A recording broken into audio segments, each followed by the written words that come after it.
Welcome to Prashanti cooking. ఈరోజు మనం అమ్మవారి నైవేద్యం కొబ్బరి అన్నం ఎలా చేయాలో చూద్దాం. కొబ్బరి అన్నం దసరా రోజుల్లో అమ్మవారికి నైవేద్యంగా సమర్పించుకుంటారు. ముందుగా స్టవ్ మీద పాన్ పెట్టుకొని పాన్ వేడెక్కిన తర్వాత 2 స్పూన్స్ ఆయిల్ వేసుకోవాలి. ఆయిల్ వేడెక్కిన తర్వాత 1 స్పూన్ పచ్చిశనగపప్పు, 1 స్పూన్ మినప్పప్పు, 1 స్పూన్ జీలకర్ర, 1 స్పూన్ ఆవాలు వేసుకొని కొద్దిగా ఫ్రై చేసుకోవాలి. 2 ఎండుమిర్చి కట్ చేసుకొని వేసుకోవాలి.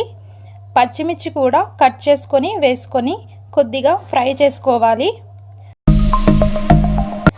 మీరు చేసుకునే రైస్ని బట్టి కారం ఎంత సరిపోతుందో చూసుకొని వేసుకోవాలి. కొద్దిగా ఫ్రై అయిన తర్వాత కొన్ని అల్లం ముక్కలు వేసుకోవాలి. కొద్దిగా కరివేపాకు కూడా వేసుకోవాలి. కొంచెం ఫ్రై చేసుకొని కొన్ని క్యారెట్ ముక్కలు సన్నగా కట్ చేసుకొని వేసుకోవాలి. క్యారెట్ ఫ్లేవర్ నచ్చితే వేసుకోవచ్చు, లేకపోతే అవసరం లేదు.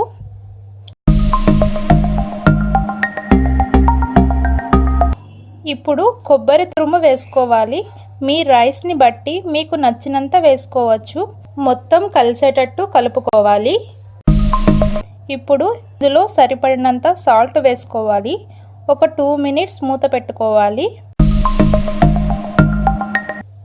కొబ్బరి పచ్చివాసన పోయేంత వరకు ఫ్రై చేసుకోవాలి.